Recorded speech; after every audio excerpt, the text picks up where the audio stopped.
بے شک بے شک. سوال کرتے ہیں جشن میلاد النبی کرنا قرآن میں ہے. ارے انسان ہے، عقل کا استعمال کیوں نہیں کرتا؟ یہ سوال کرنا انسان کی علامت نہیں ہے. پوچھا فاتحہ دینا سلام پڑھنا قرآن میں ہے؟ ہم نے جواب دیا کیسی نادانی کرتا ہے نادان. قرآن تو خیر قرآن ہی ہے. نماز کو لے لے، نماز شروع ہوتی ہے فاتحہ سے، الحمدللہ رب العالمین.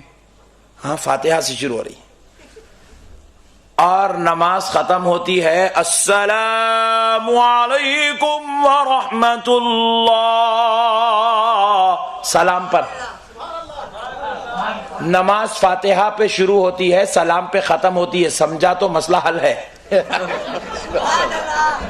سبحان اللہ. یہ فاتحہ اور سلام کے بیچ میں سجدے بھی ہے، رکوع بھی ہے، قیام بھی ہے، تشہد بھی ہے. اگر کوئی رکعت نہیں باندھا، سورہ فاتحہ نہیں پڑھا، الف لام میم سے پڑھ کے والناس تک پوری پڑھ لیا، تو پیچھے سے مودن صاحب بولتے قبول ہوئی چ نہیں.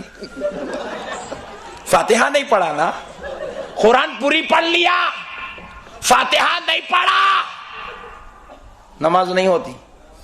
اب پوری نماز میں پوری قرآن تو پڑھ لیا، السلام علیکم بغیر بولے کے باہر نکلنا چاہا تو نکل نہیں سکتا. پوائنٹ نوٹ کیا جائے. خدا کا بنایا ہوا قانون ہے. رب نے ایسا قانون بنا دیا، کہا سجدے بیچ میں، رکوع بیچ میں، تشہد بیچ میں، تسبیحات بیچ میں، قرآن بیچ میں، فاتحہ پہلے سلام آخر میں، تاکہ نماز فاتحہ سے شروع ہو اور سلام پہ ختم ہو جائے. پیارے بزرگوں اور دوستو قربان جاؤ، عقل ہوتی تو ہماری طرح سمجھ جاتا. ایک مسئلہ ذہن میں آ رہا ہے، سنا دیتا ہوں. ایک صاحب بولے مول صاحب آپ لوگ تو پورے کھانے کو پیدا ہوئے.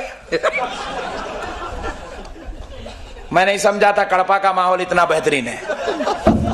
آپ لوگ تو زندہ قوم ہے.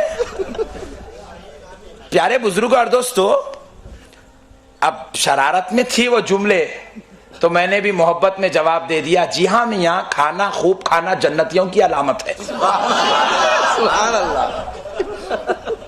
ارے کامل صاحب نئی ٹیکنیک بیان کر دی آپ. بولے جیسا سوال ویسا جواب، آپ قرآن حدیث نہیں پوچھنا بیچ میں. بولے مول صاحب اب تک تو ہم سنے تھے کہ جو نماز پڑھتا ہے وہ جنت کو جاتا ہے، جو روزے رکھتا ہے وہ جنت کو جاتا ہے، جو حج کرتا ہے وہ جنت کو جاتا ہے، اور آپ کہہ رہے کھانے والا جنت میں جاتا ہے. تو میں نے کہا بے شک نمازی، عابد، زاہد، متقی، پرہیزگار تو جنت میں جائیں گے، ساتھ میں کھانا کھانے والے 11ویں کا کھانا، 12ویں کا کھانا، رجب کے کنڈے، معراج کا کھانا، شب قدر کا کھانا، پوروں کی فاتحہ ختم ہو جائے تو پھر اپنے دادا کی، پھپھا کی، خالو کی، ماموں کی فاتحہ کا کھانا. یہ جو لوگ کھاتے ہیں یہی لوگ جنت میں جاتے ہیں. پوچھے مول صاحب وہ کیسا؟ تو میں نے کہا دیکھو یہاں تو نماز پڑھ رہے ہو ضروری ہے، مگر جنت میں نماز پڑھو گے؟ تھوڑی دیر سوچو. آپ عقل والے ہیں، جواب دے دیے. آپ انسان جو ٹھہرے، آپ جواب دے دیے لیکن وہ جواب نہیں دیا. تو میں اس کے جواب لینے کے لیے پوچھا ذرا جنت کی مسجد کا نام تو بول. جنت کی مسجد میں جو خطیب صاحب جمعے کی نماز پڑھائیں گے، خطبہ دیں گے، ان کا نام تو بول. جنت کے اندر جو اذان ہوگی، اذان کے کلمات کیسے ہوں گے، اذان دینے والے مؤذن کا نام کیا ہوگا. پھر جنت میں سورج نہیں ہوگا تو سورج ڈوبنے سے پہلے فجر پڑے گا یا بعد میں؟ ٹینشن میں پڑ گیا. میں نے کہا جنت کی مسجد تو تو نہیں بتا سکتا، مگر میرے ساتھ چل، میں تجھے آم کے جھاڑ بتا دیتا ہوں، جام کے جھاڑ بتا دیتا ہوں، سیب بھی بتا دیتا ہوں، رف بھی بتا دیتا ہوں، شہد کی نہریں بتا دیتا ہوں، شرابن طہورا کی نہریں بتا دیتا ہوں، سلسل و سبیل بتا دیتا ہوں، تجھے مان طہورا بتا دیتا ہوں. رب نے جنت میں مسجد نہیں رکھی لیکن غلامان مصطفیٰ کے لیے کھانے کی غذائیں رکھی ہیں.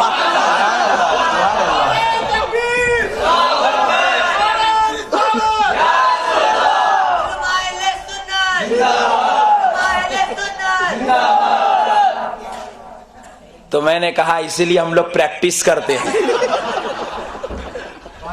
ہماری قسمت میں کھانا ہی کھانا لکھا ہوا ہے. دنیا میں بھی کھائیں گے, سرکار کے صدقے میں خبر میں بھی کھائیں گے, ان کی آل پاک کا صدقہ ان کے نواسوں کی نگرانی میں جنت میں بھی کھائیں گے. کھانا ہے کہ نہیں ہے بھائی؟ تو پھر آپ 11ویں کی فاتحہ گھر میں کل دلاؤ. جو دلا دیے گڈ, جو نہیں دلائے کل دلا دو. پیارے بزرگ اور دوستو, دلاتے رہنا چاہیے. سرکار کا صدقہ کھاتے رہے, کھلاتے رہے, اس سے بڑی بات اور کیا ہو سکتی ہے. پیارے بزرگ اور دوستو, الغرض میں عرض کر رہا تھا, ہمارے پیارے آقا رحمت للعالمین صلی اللہ تعالی علیہ وسلم کا مقام اللہ نے اتنا بلند و بالا, اتنا عظمت والا کیا کہ ہمارے آقا رحمت للعالمین صلی اللہ تعالی علیہ وسلم کی عظمت کے صدقے جائے. اللہ رب العزت نے اپنے حبیب رحمت للعالمین صلی اللہ تعالی علیہ وسلم کو اس شان و عظمت کا پیکر بنا دیا کہ آپ کا نام بھی لے لے تو نجات نصیب ہو جاتی ہے, آپ کا نام بھی رکھ لے تو نجات نصیب ہو جاتی ہے. پیارے بزرگ اور دوستو, اب بعض لوگ ماننے کے لیے تیار نہیں ہیں کہ ہمارے نبی کا مقام اور ہمارے نبی کا نام, ہمارے نبی کی عظمت کتنی بلند و بالا ہے. جو نبی کی عظمت مان لے وہ نجات والا ہے, وہ ہدایت والا ہے, وہ عظمت اور رفعت والا ہے. تو اسی لیے اللہ رب العزت نے ہم کو دنیا میں بھیجا ہے, ہم اپنے نبی کا صدقہ کھا بھی رہے ہیں, دنیا والوں کو کھلا بھی رہے ہیں. اور اب دیکھیے پیارے بزرگ اور دوستو, ہمارے آقا سرکار مدینہ رحمت للعالمین صلی اللہ علیہ وسلم کے نام اقدس پر ہم دنیا والوں کو کھلاتے بھی ہیں اور ہم خود اللہ کے فضل سے کھاتے بھی ہیں. ایک بات اور سنا دیتا ہوں. ایک صاحب نے پوچھا, مولانا یہ فاتحہ کا آپ لوگ کھاتے, کیا یہ کھانے سے کچھ ملتا؟ میں نے کہا بھائی ضرور ملتا. بولے مول صاحب کیا ملتا؟ تو میں نے کہا ہمارے دادا حضرت کے تعلق سے ہمارے خاندان میں یہ بات بڑی مشہور ہے اور ہم نے بھی اپنی آنکھوں سے دیکھا ہے. وہ جب انتقال کر رہے تھے تو ان کے دانت بھی سلامت تھے, ان کی آنکھ بھی سلامت تھی, بغیر اینک کے دیکھتے تھے اور بغیر حلوہ بنائے کے روٹی اور غذا کو سلامت کھاتے تھے اور بغیر لکڑی پکڑے کے چلتے تھے. 92 سال کی عمر میں انتقال کر گئے اور وجہ اتنی صحت کی یہ تھی کہ وہ ہر وقت دسترخوان پہ بیٹھتے ہی کھانے پہ پہلے فاتحہ دیتے تھے, بعد میں کھانا کھاتے تھے. سبحان اللہ. اس کو سمجھ میں نہیں آیا. سمجھنے کے لیے آپ کو میں نے بتایا عقل کی ضرورت ہے. اب آپ کیا کیا سمجھتے ہیں سمجھتے چلیے, میں تو کچھ نہیں کہہ رہا ہوں اپنی زبان سے. پیارے بزرگ اور دوستو, نہیں سمجھ میں آئی تو میں نے چاہا کہ بھئی اور تھوڑا ٹرانسلیشن ذرا تفصیل کر دی جائے. میں نے کہا بھائی آپ کے گھر میں کسی انسان کو ہارٹ کی پرابلم ہوگی؟ بولے ہاں ہے نا مول صاحب. میں نے کہا کسی کو کینسر کی بیماری بھی ہوگی, دور دور کدھر نہ کہیں کچھ نہ کچھ تو ہوگا. بولے ہاں ہے. میں نے کہا کسی کو کڈنی پرابلم بھی ہوگی؟ بولے جی ہاں ہے. میں نے کہا آپ کو بھی کبھی سر میں درد ہوا ہوگا, آپ کو بھی کبھی بخار آیا ہوگا, کبھی علیل تھے ہوں گے؟ بولے بہت زبردست تھا مول صاحب, اللہ کا شکر ہے بچ کے آ گیا. تو میں نے کہا ذرا بتائیے, جب آپ کے خاندان اور قبیلے والے بیمار ہوتے ہیں, چاہے وہ پرابلم ہارٹ کی ہو یا کڈنی کی ہو یا کینسر کی ہو, تو کیا لیتے ہیں؟ بولے گولی. میں نے پوچھا اتنی بڑی ہوتی ہے یا اتنی؟ بولے اتنی. میں نے پوچھا وہ کون سی کمپنی میں بنتی ہے؟ بولے جی پلا ریڈی. جی پلا ریڈی فارمیسی میں اتنی گولی بنتی ہے, اتنی کھا لیا تو ہارٹ کی پرابلم سالو. پیٹ گیسز سے پھل گیا, اتنی گولی ڈال لیا پورا نارمل ہو گیا. ارے واہ. پلا ریڈی فارمیسی میں بننے والی گولی کو خدا نے بنایا؟ بولے نہیں مول صاحب ڈاکٹرز بناتے ہیں. کیا باتیں کر رہے ہیں آپ؟ بولے ڈاکٹرز جو گولی بنا دے وہ انسان کو رات میں اگر کھا کر سو جائے تو بی پی کو نارمل, شوگر کو نارمل, دل کو سنبھالتے ہیں, خون کی دورانی کو برابر کرتے ہیں, کینسر کو بڑھنے نہیں دیتے. میں نے کہا نادان ذرا سوچ, جی پلا ریڈی فارمیسی میں اگر کوئی ڈاکٹرز بیٹھ کر ایک گولی بناتے ہیں, وہ ایک گولی اگر انسان کو سنبھال سکتی ہے تو پتا یہ چلا کہ کافر ڈاکٹرز کے ہاتھ میں یہ کمال آ گیا کہ وہ مرنے والے انسان کو بچانے کی صلاحیت رکھ رہا ہے.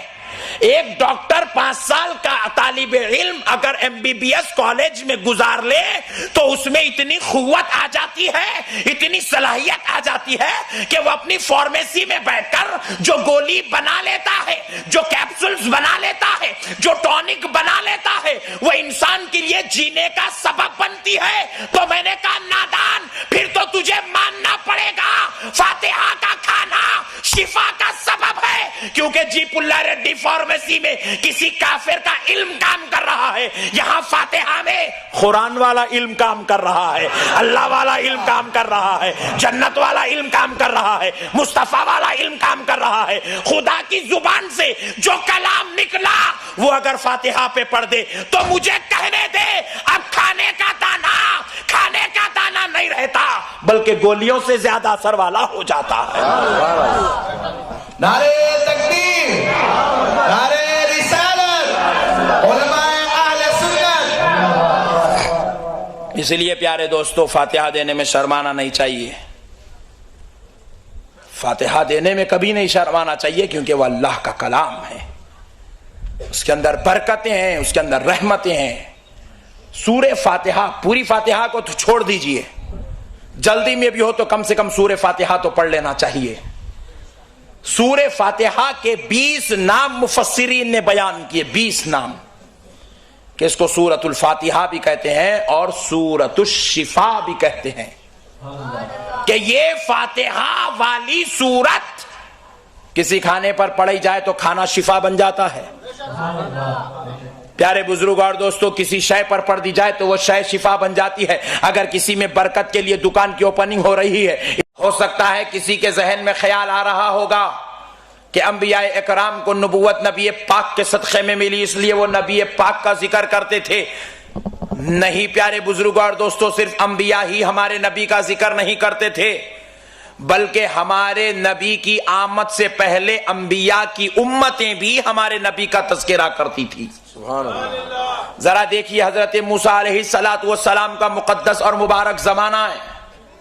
حضرت موسیٰ علیہ السلام کے زمانے میں آپ کے ایک امتی کا انتقال ہو گیا. وہ بڑا گناہگار تھا, خطاکار تھا, سیاہکار تھا, بدکار تھا. اس گناہگار اور خطاکار کے تعلق سے سارے لوگ محلے اور شہر والے اس سے بدظن ہو چکے تھے. اور جب وہ وفات ہو گیا, جب وہ مر چکا, تو ساروں نے اعلان کر دیا تھا کہ کوئی اس کے جنازے میں نہیں جائے گا, کوئی اس کو دفن نہیں کرے گا, کوئی اس کو کفن نہیں پہنائے گا, بس اس کی لاش کو سڑنے کے لیے چھوڑ دیا جائے, کیونکہ یہ ہم پر بڑے ظلم و زیادتی کیا کرتا تھا. انتہائی درجے کا گناہگار ظالم انسان تھا. یہاں تک کہ لوگوں کے دل میں اس کی نفرت کے اس کے آخر جنازے والے مرحلے میں کوئی جانے کے لیے تیار نہیں تھا. کچھ دن تک وہ جس چوپائی پر لیٹا لیٹا مر گیا, بس اسی پر سڑا پڑا رہا. جسم سے بدبو آنے لگی. لوگوں نے کہا کہ بھائی جسم سے بدبو آ رہی ہے, آزو بازو کے رہنے والوں کا مسئلہ دشوار ہوتا جا رہا ہے, لہذا اس کو یہاں سے اٹھاتے ہیں اور لے جا کر کچرا کنڈی پر پھینک دیتے ہیں. جانور اسے کھا لیں گے تو یہ مسئلہ بھی حل ہو جائے گا. بڑی دور سے کھڑے ہو کر چوپائی کو راسی باندھ کر کھینچتے ہوئے لے آ کر کچرا کنڈی پر پھینک دیتے ہیں. اللہ رب العزت دیکھ رہا تھا, خالق کائنات دیکھ رہا تھا. مولا رب کریم نے حضرت موسیٰ علیہ السلام سے فرمایا, موسیٰ ذرا طور پر آؤ.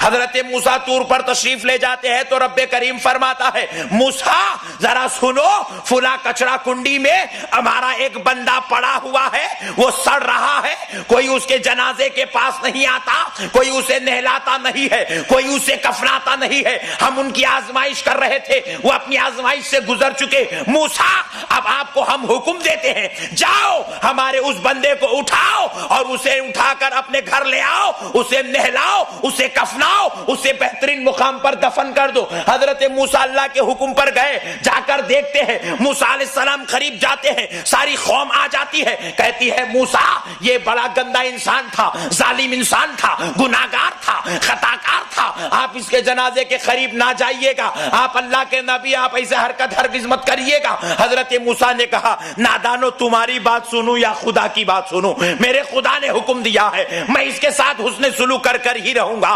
حضرت موسیٰ اٹھائے, اسے گھر لے گئے, نہلا دھلا کر کفنا کر دفن فرما دیے. جب دفن کر کے مولا کے دربار حاضر ہوئے, پوچھنے لگے مولا گناہگار بھی جس سے شرم آ جائے وہ اتنا بڑا ظالم تھا, گناہگار جس کی پناہ مانگے وہ اتنا بڑا گناہگار تھا, خطاکار جس سے منہ چھپا لے وہ اتنا بڑا خطاکار تھا, لیکن مولا تو نے اپنے نبی کو حکم دیا کہ اتنے بڑے ظالم کو کفنائے, اتنے بڑے ظالم کو نہلائے. مولا کیا بات تھی؟ تو رب جواب دیتا ہے موسیٰ سنو, توریت کھولتا تھا, وہ برابر گناہگار تھا, خطاکار تھا, سیاکار تھا, لیکن جب اپنے گھر میں توریت کھولتا تھا تو پڑھنا نہیں جانتا تھا, انگلی پھیرتا تھا, لیکن جہاں میرے محمد کا نام آتا تو توریت اٹھا کے چوم لیتا, کبھی سر پہ رکھ لیتا, نام محمد کی تعظیم کرتا تھا. تو میں نے سوچا جو میرے محمد کے نام کی تعظیم کرے وہ اتنا مفلس و لاچار کیسے ہو جائے, اس لیے ہم نے چاہا محمد کے نام کی تعظیم کرنے والے کو کوئی نہ کفنائے تو نہ کفنائے, اللہ کا نبی کفنائے گا اور دفنائے گا. نعرے تکبیر, نعرے رسالت, نعرے رسالت. قربان جاؤ پیارے دوستو, قربان جاؤ پیارے بزرگوں اور دوستو, ہمارے نبی کے نام مبارکہ کی عظمت ہے. کوئی یہودی بھی چوم لے تو نجات ہو رہی ہے, اب اگر سنی انگوٹا چومے تو ٹینشن کس بات کی ہے؟ اگر کسی کو ٹینشن ہوتا ہے تو ہونے دو, ہم تو مسئلے حل کرنے والے ہیں. پیارے بزرگوں اور دوستو, لوگوں کو بہت سارے مسائل پر اختلاف ہے, لیکن آج ہم کسی اختلافی مسئلے پر گفتگو نہیں, ہم صرف اصلاحی مسئلے پر گفتگو کریں گے. ہم کڑاپا کے ہر مسلمان کو یہ دعوت دیتے ہیں کہ وہ نبی کا سچا غلام بن جائے, وہ نبی کا عاشق بن جائے. خدا کی قسم آج دنیا دیکھ رہی ہے, نجات اگر کسی کو کہیں نصیب ہو سکتی ہے تو مصطفیٰ کی غلامی میں نصیب ہو سکتی ہے, اور کوئی دوسرا میدان آج باقی نہیں ہے. لوگ نیوکلیئر بنائے, دیکھ لی انگار لگ گئی, بڑے بڑے چیف منسٹر بن گئے, دیکھے پورا بازار خراب ہو گیا. آج اپنے ہی گھر میں اپنے کو لڑنے کی نوبت آ گئی. آپ سمجھ گئے تو گڈ, نہیں سمجھے تو ویری گڈ. پیارے بزرگوں اور دوستو, رب بتا رہا ہے نادانو تم اپنے آپ کو سب کچھ مت سمجھو, میں تمہارا خدا ہوں. جو لوگ چند دنوں میں خدائی کا دعویٰ کرنے والے تھے, خدا نے ان کو ایسے جلا دیا کہ چہرہ تک نظر نہیں آیا. رب بتا رہا ہے نادانو خدا میں ہوں, اور اگر نجات چاہتے ہو میرے جاہو جلال سے تو میرے مصطفیٰ کی کمبل میں چھپ جاؤ, میرے نبی کی رحمت میں چھپ جاؤ, تمہیں نجات نصیب ہو جائے گی. میرے پیارے بزرگوں اور دوستو, قربان جائیں ہمارے آقا کے مقام پر.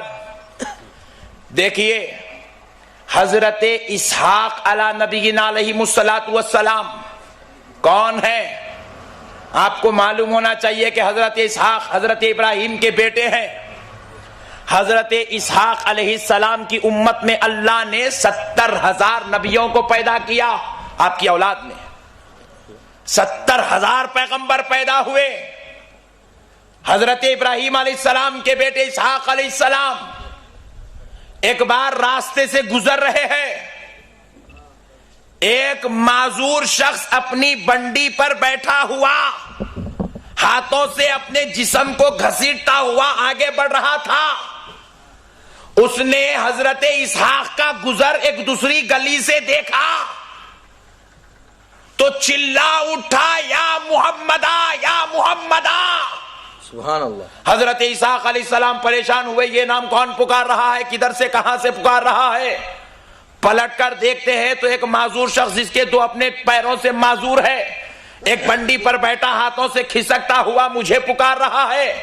حضرت اسحاق دوڑے دوڑے اس کے قریب آئے اور آ کر کہنے لگے، اے پکارنے والے ذرا بتا تو صحیح تو نے مجھے کس نام سے پکارا ہے؟ کہا کہ میں آپ کو محمد کے نام سے پکار رہا ہوں۔ کہا تجھے کیسے معلوم کہ میرا نام محمد ہے؟ تو کہا سنو، میں نے پچھلے نبی کی کتاب میں پڑھا تھا محمد ایک ایسی ذات آئے گی جب وہ چلیں گے تو راستے سے خوشبوئیں مہکا کریں گی۔ قیامت کے قریب ایک ایسی ذات آئے گی جب وہ چلیں گے تو ان کے چلنے پر ابر ان کا سایہ کرے گا۔ وہ جب راستے سے گزریں گے تو سارے راستے مہک اٹھیں گے۔ میں تم کو دیکھ رہا تھا، راستہ مہک رہا تھا تو مجھے یاد آیا ہو سکتا ہے کہ وہ محمد تم ہی ہو۔ حضرت اسحاق نے کہا سن سن، میں محمد نہیں ہوں، ہاں کاش اگر میرا رب مجھے محمد کے گھوڑے کی نال بنا کے پیدا کرتا تو بہتر ہوتا۔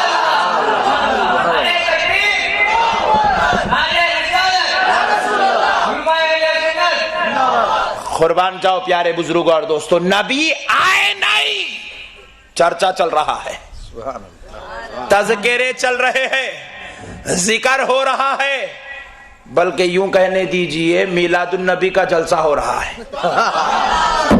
نبی آئے نہیں، جلسے منعقد ہو رہے ہیں، ذکر و اذکار ہو رہے ہیں۔ دنیا کے سارے لوگ شادی تو کر لیتے ہیں، معلوم بھی ہے نبی کی سنت ہے، نبی سے جو جو لینا تھا اچھے اچھے چیزیں لے لیے، ٹوپی اچھی دکھی لے لیے، شملہ اچھا دکھا لے لیے، داڑھی اچھی دکھی لے لیے، پورے مونچھ کاٹنے کا نہیں ہے مگر سمجھ میں آ کاٹنا وہ بھی لے لیے۔ پیارے بزرگوں اور دوستو، لیکن ایک بات ہمیں معلوم ہونا چاہیے، حضرت آدم علیہ السلام کے تعلق سے بیان کیا گیا، روایات میں آیا ہے کہ حضرت آدم علیہ السلام جب دنیا میں تشریف لائے، اپنی زوجہ حضرت حوا سے ملاقات کرنا چاہے تو کہا گیا آدم پہلے ملاقات کی مہر ادا کرو، آدم پہلے ملاقات کی مہر ادا کرو، معاوضہ ادا کرو۔ حضرت آدم نے پوچھا مولا کیا معاوضہ دوں؟ اے پروردگار کیا معاوضہ دوں؟ کہا کیا تمہارے پاس بہترین چیز ہے، معاوضہ دے دو۔ حضرت آدم نے کہا اے اللہ تو خود فرما دے، میں وہ معاوضہ دینے کے لیے تیار ہوں، وہ مہر باندھنے کے لیے تیار ہوں۔ کہا آدم تمہارے پاس کچھ نہیں ہے، لیکن ہاں اگر کچھ دے سکتے ہو تو اتنا دے دو کہ اپنی حوا سے ملنے سے پہلے مصطفیٰ پر 100 بار درود کا نذرانہ دے دو۔ آدم علیہ السلام مہر بن رہے ہیں تو ذکر مصطفیٰ کا ہو رہا ہے۔ قربان جاؤ پیارے بزرگوں اور دوستو، یہ ہمارے نبی کا مقام ہے۔ اللہ نے کیسی شان سے ہمارے پیارے آقا کو دنیا میں مبعوث فرمایا کہ پیارے بزرگوں اور دوستو، انبیاء علی نبینا علیہم الصلاۃ والسلام ہمارے نبی کی امت میں پیدا ہونے کی تمنائیں اور آرزویں کیا کرتے تھے۔ ارے حد تو یہ ہے، اس سے بڑی بات اور اس سے بڑی شان کیا ہو سکتی ہے کہ نبی تو نبی، غلاموں کی قسمت کا عالم دیکھو، نبی کی امت میں پیدا ہونے والے دیوانوں کی قسمت کا عالم تو دیکھو۔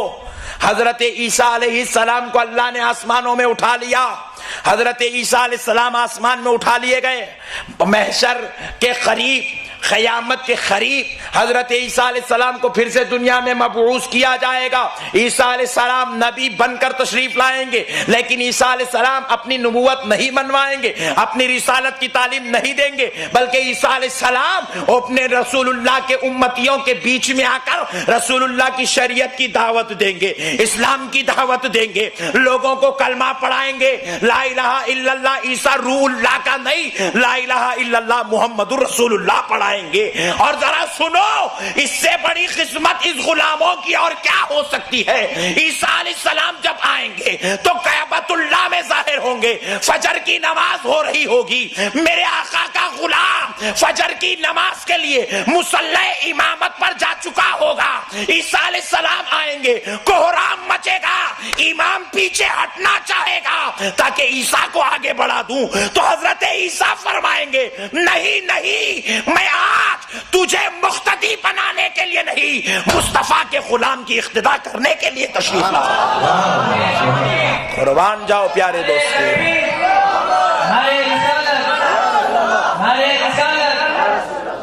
قربان جاؤ ہمارے نبی کے مقام پر کہ آپ سے ان گناہگار امت کو نسبت ہو گئی تو مقام اتنا بلند ہو گیا، غلام مصطفیٰ کی اقتداء میں عیسیٰ نماز ادا کریں گے علیہ السلام۔ پیارے بزرگوں اور دوستو، اگر ایسی کروڑوں باتیں بیان کی جائے تو ہمارے نبی کی عظمت میں کم ہے۔ اللہ نے ہمارے نبی کو وہ مقام عطا فرما دیا۔ اب آئیے بالکل ایک چھوٹی اور مختصر سی بات اپنے نبی کی عظمت پر سناتا ہوں، اس کے بعد تھوڑا اولیاء اللہ کی عظمتوں پر بھی روشنی ڈالتے ہیں۔ دیکھو، ہمارے نبی کا نام ہے محمد صلی اللہ علیہ وآلہ وسلم۔ یہ جو نام محمد ہے، اس کے تعلق سے علماء مفسرین فرماتے ہیں کہ نام محمد کا معنی ایسی ذات جس کی حد سے زیادہ بار بار تعریف کی جائے۔ کہہ دو سبحان اللہ۔ محمد ایسی ذات کو کہتے ہیں جن کی حد سے زیادہ بار بار تعریف کی جائے۔ جس ذات کی حد سے زیادہ تعریف ہو اور بار بار تعریف ہو، اس ذات کو محمد کہتے ہیں۔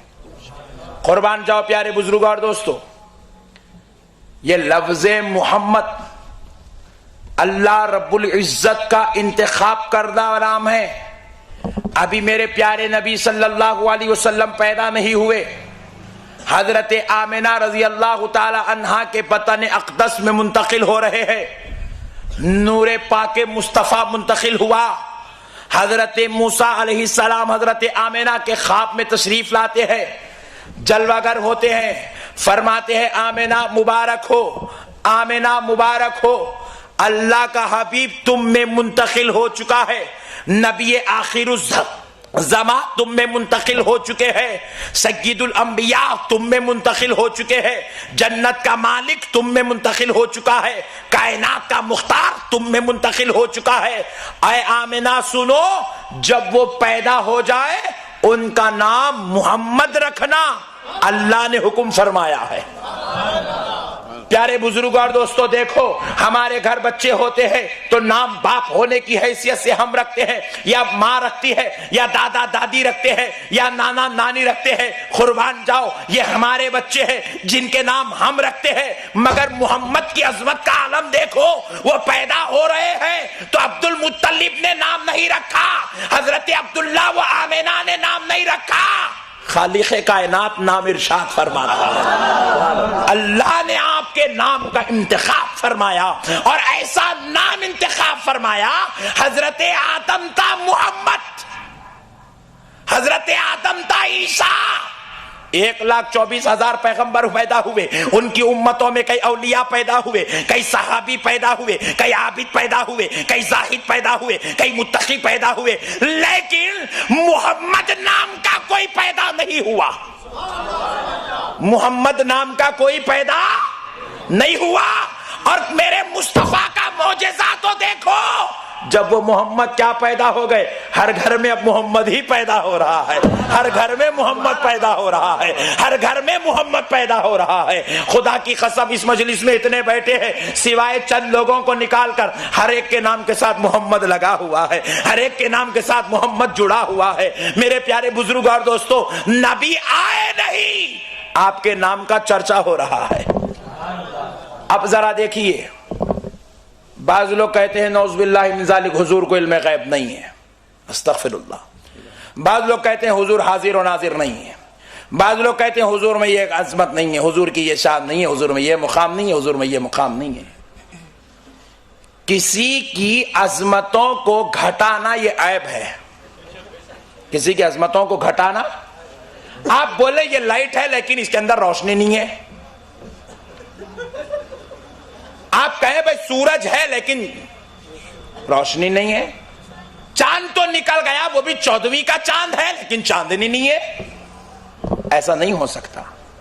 سورج اسی کو کہتے ہیں جس میں روشنی ہوتی ہے، پوائنٹ نوٹ کیا جائے۔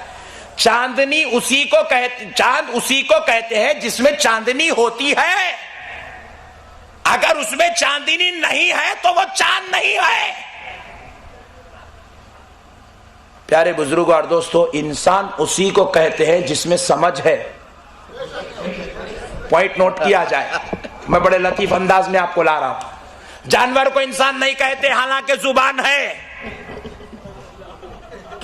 جانور کو انسان نہیں کہتے حالانکہ اس کے پاس ہماری طرح کان ہے، جانور کو انسان نہیں کہتے حالانکہ اس کے پاس ہماری طرح ہاتھ اور پیر ہے۔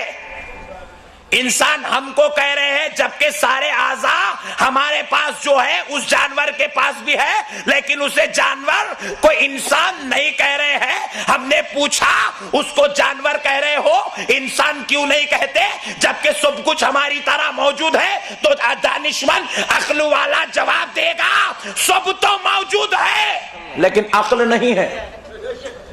عقل کی وجہ سے ہم انسان ہو گئے، عقل نہیں ہونے سے وہ جانور ہو گیا۔ پیارے بزرگوں اور دوستو، اب ذرا غور کرتے چلو۔ اب اگر کوئی کہتا ہے کہ محمد ہے اور عیب بھی ہے تو خدا کی قسم یہ ہو نہیں سکتا، کیونکہ محمد اس کو کہتے ہیں جس میں عیب نہیں ہوتا ہے۔ خدا نے محمد کہا اور محمد اسی کو کہتے ہیں جس کے اندر عیب نہیں ہوتا ہے، جس میں صرف تعریف ہی تعریف ہوتی ہے، عظمت ہی عظمت ہوتا ہے، مقام ہی مقام ہوتا ہے، رفعت ہی رفعت ہوتی ہے، شان ہی شان ہوتی ہے، درجات ہی درجات ہوتے ہیں، بلندیاں ہی بلندیاں ہوتی ہے۔ جہاں ساری تعریفیں آ کر جھک جائے اس جگہ پہ محمد پیدا ہوتا ہے۔ نعرے تکبیر، نعرے رسالت، علماء اہل سنت، نعرے تکبیر، نعرے رسالت۔ اور پیارے بزرگوں اور دوستو، ذرا غور کیجئے گا، اللہ کہہ رہا ہے محمد بے عیب ذات جو صرف تعریف کے لیے پیدا کی گئی ہے۔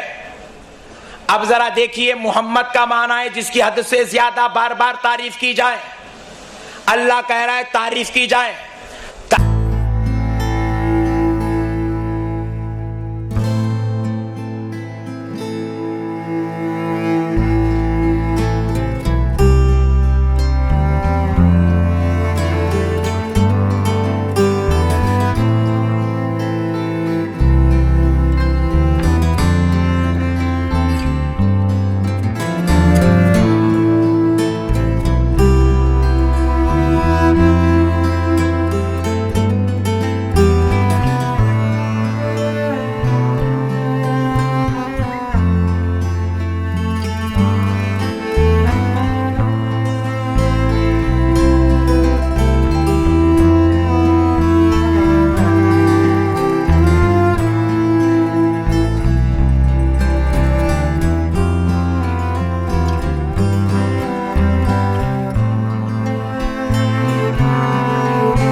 ہوتی ہے السلام علیکم ورحمۃ اللہ، سلام پر. نماز فاتحہ پہ شروع ہوتی ہے، سلام پہ ختم